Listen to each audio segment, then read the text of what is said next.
Ev heyama deh rojan e welatiyên bajarê Qamişlo û bi taybet Ajookar di krîzeke sûtemeniyê di şert û mercên dijwarê ên jiyanê de derbas dibin. Ev pirsgirêka sûtemeniyê û bi taybet krîza buhabûna benzîna azad ku nirxê wê dikê ji 5600 lîreyên Sûrî li beramberî benzîna xizmetguzariyê ku bi 4205 lîreyan tê kirîn, pirsgirêkekê bi xwe re peyda dike û dibe sedem ku otomobîl bi saetên dirêj li benzînxaneyê bikevin rêzê.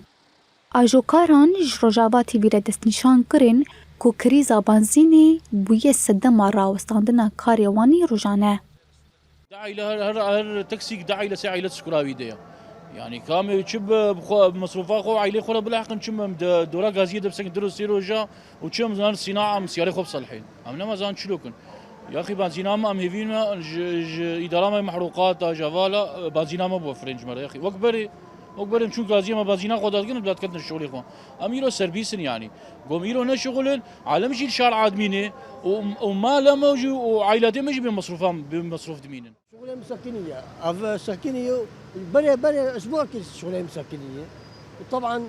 بنزين تنبو مثلا دونا بيرا شون غازيا سلام أم كتن دوري شغلة 16 أمان تاري قولات تشتنية بنزين تنية ما دش ودا قرية وهاتن في غازيا يعني.